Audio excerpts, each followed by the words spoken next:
Mais je voudrais vous rappeler que Mobilité Énergie Initiative a pour objectif de faciliter la connaissance, l'apprentissage, l'innovation.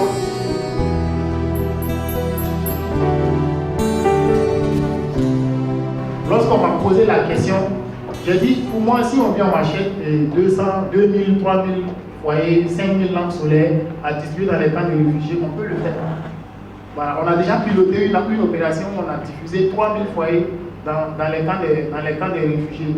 Mais on n'a pas forcément communiqué sur ça. Parce qu'on sait que derrière, on diffuse 2 jours plus tard, c'est sur le marché de Goli. Ils revendent, on n'utilise pas. Mais il y a plusieurs actions. De façon intégrée, il y a plusieurs actions qu'on peut mener pour aller vers le développement de marché.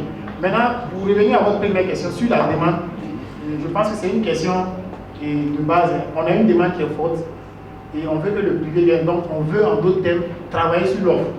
Par exemple, si une ONG ici ou bien l'État décide de construire un centre de remplissage dans le Sahel, tout le problème de gaz que le responsable de Olix a soulevé, je pense que 80% sera résolu. Le monsieur a parlé de faire une analyse sociologique pour comprendre d'où est-ce qu'elles viennent, qu'est-ce qu'elles faisaient avant et tout ça. C'est des éléments que dans notre expérience on n'avait pas forcément pris en compte. On était tellement impressionnés par le potentiel, on se disait forcément que ça allait marcher. Mais vous équipez les gens en technologie et puis après, ils ne sont pas toujours motivés à utiliser. On faire des formations. Nous, on est vraiment axé sur le dernier kilomètre, c'est-à-dire faire en sorte qu'il y ait des agents localement qui peuvent appuyer techniquement, qui peuvent aider à acquérir la technologie, mais c'est souvent pas suffisant. Donc il y a beaucoup de choses à faire. Même si on vous distribue des aliments secs, il faut pouvoir transformer pour pouvoir les consommer. Et donc d'où l'importance justement de l'énergie. Et nous avons travaillé justement dans une action humanitaire pour faciliter l'accès à l'énergie. L'énergie de cuisson, en commençant par le bois. Et actuellement, nous sommes au gaz. Ça veut dire le bois, il est ramassé dans les zones où on trouve encore du bois sec, dans l'extrême nord de la région, de la province de Soum. Pour ceux qui connaissent, c'est un peu la zone où on a beaucoup plus d'attaques terroristes telles que les communes de Nassoumour et de Diguel. Et ce bois était transporté dans les camps. Et il y a un ratio qui était distribué à chaque ménage.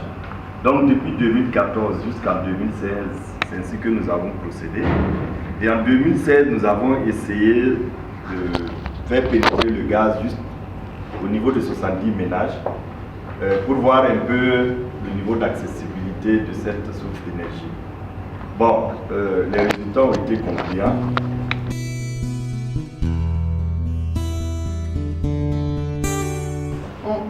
On parle du problème des réfugiés et on veut faire un développement sur un marché. Je pense que là, il y a une contradiction. Parce que, premièrement, on ne peut pas faire du marché avec les réfugiés sur leurs moyens. Parce qu'en général, le réfugié est celui qui a quitté chez lui et en toute hâte en général, dans la catastrophe, et qui n'a rien en principe. Donc il ne peut pas compter sur lui pour faire un marché. Aujourd'hui, on me disait tantôt qu'ils étaient 2000, en temps ils étaient 1700, je ne sais pas. Normalement, ils ne sont pas faits pour durer dans le camp. Alors, comment est-ce qu'on peut motiver moi, je vais d'investir durablement les gens qui ne vont pas rester? Alors que moi, c'est dans la durée que je trouve mon compte. C'est un problème qui est posé. Il y a un certain nombre de produits qui arrivent à trouver leur compte, des produits qui sont utilisés au jour le jour, il n'y a pas de souci. Mais il y a un certain nombre d'activités où, je vais dire, le caractère provisoire du séjour des réfugiés pose réellement problème. Dans un contexte humanitaire, les gens ils sont là, ils ont l'habitude de recevoir les choses gratuitement. Comment ils vont accepter qu'ils ont la possibilité de payer tel ou tel produit? Et aussi, dans le contexte aussi de l'humanitaire, c'est un contexte assez structuré, tant mieux parce qu'il y a les ONG et autres. Souvent, ce n'est pas évident pour un acteur privé de venir pénétrer le camp. Et en même temps aussi, l'un des enjeux, c'est d'arriver à coordonner les choses de telle sorte que les acteurs privés tiennent aussi compte du besoin d'abord social qu'il faut mettre en avant.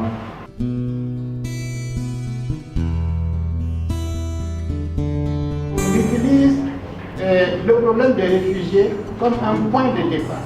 C'est-à-dire, les réfugiés, vu les besoins qui sont posés, vu la nécessité d'amener des ressources énergétiques pas chères et efficaces et utiles, qu'on imagine des moyens. Mais en même temps que ces moyens sont développés et initiés pour les réfugiés, qu'en même temps on fasse en sorte que ça puisse se diffuser au sein des populations environnantes. Là, je pense qu'on peut parler maintenant en termes de marché. Parce que c'est à ce niveau maintenant, ce n'est plus un problème en fait qui va être simplement de cette région, mais c'est un problème national. Donc je crois que déjà une initiative comme celle-là qui rassemble les gens pour discuter, c'est déjà un bon début. Et on pourrait penser à mettre en place une plateforme d'innovation qui aura pour but d'informer les gens, les permettre d'échanger les idées pour adresser cette question d'énergie. Donc on pourrait penser déjà ce soir à lancer une plateforme de ce genre. Je pense que déjà, il faut conjuguer les efforts entre privé et humanitaire. Par exemple, l'opération que nous menons avec Orix, nous payons la caution. Ben, comment vous appelez ça? C'est bien ça. Voilà, et les grossistes revendent la bouteille à 2500 dans les cas, au lieu de 2300 à Nouri. Ça veut dire il y a un effort qui est demandé pour le réfugié, en fait, pour combler son déplacement. Les 200 francs qu'il paye, et la bouteille qu'il paye au cas 200 francs, et ça allait être un déplacement s'il devait faire aller-retour pour aller chercher sa bouteille de 6 kilos. Bon, donc ça veut dire, nous on donne l'équipement de base, mais le réfugié peut après s'approvisionner. C'est-à-dire qu'il faut plusieurs acteurs pour que le service soit accessible. Parce que si le réfugié devait acheter et les équipements et payer le gaz régulièrement, ça ne va pas sembler évident. Et le faut, disons, un appui conjoint d'une ONG qui serait prête, par exemple, à prendre en charge tout ce qui implique comme déplacement et frais de sensibilisation, frais de promotion, parler de ce que c'est que l'énergie, ce que c'est que l'accès à l'énergie. Et maintenant, proposer ces solutions-là, mais sur une logique de marché où ces populations-là vont payer ces produits-là et avoir ces produits en contrepartie de quelque chose.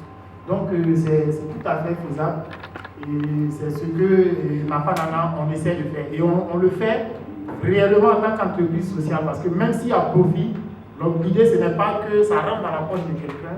Il y a quand même toujours des gens qui ont un niveau de vie plus élevé que les autres. Et cette technologie-là, tant que ça ne va pas pénétrer dans les communautés, bon, ça reste inaccessible. Parce que les gens ne connaissent pas. Il faut d'abord connaître, ensuite que ça soit disponible.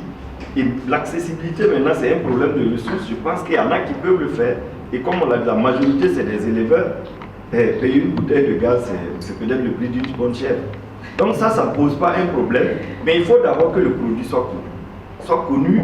Et je pense que là-bas, il faut miser aussi sur des campagnes de sensibilisation. Il faut aller vers les communautés pour dire on peut désormais cuisiner avec ça, quels sont les avantages, etc., etc. De la même manière, aujourd'hui, les gens circulent à moto, ils circulent avec des véhicules dans les villages. Moi, je pense que ça ne doit pas être des problèmes, mais il faut qu'on trouve les moyens d'aller vers eux. Il y a une centrale à biogaz qui existe au Burkina, qui est implantée au niveau de la zone industrielle à Kosovo, qui utilise les déchets de l'abattoir pour produire du biogaz. Par exemple, ça peut être une activité, un volet qui peut être pris en charge peut-être par une ONG ou bien par, je ne sais pas moi, un privé ou bien l'État pour former les gens de manière à ce que des biodigesteurs assez grands, communautaires soient construits et qu'eux-mêmes, sur le camp, peuvent se lancer dans la commercialisation du biogaz. Il y a des sacs à biogaz qui existent dans des pays comme le Kenya, par exemple, ça marche très bien, ou dans des villages, il y a des biodigesteurs communautaires, chacun a son sac. Donc ça, c'est quelque chose, par exemple, ça ne va pas résoudre le problème à 100%, mais ceux qui n'ont pas pu bénéficier du gaz, voilà, peuvent bénéficier aussi, peuvent avoir accès au biogaz. Je pense que si on décentralise aussi Voilà, de ce côté, ça peut être une piste de solution.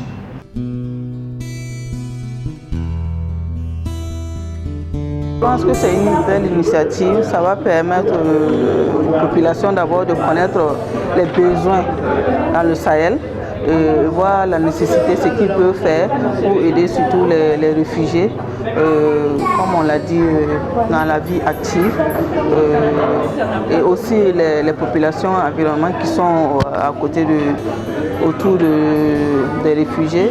Je trouvais que le concept de la soirée était très très intéressant, c'était très bien organisé, un modérateur qui arrivait à poser les bonnes questions, il y avait un petit film très intéressant au début de la soirée.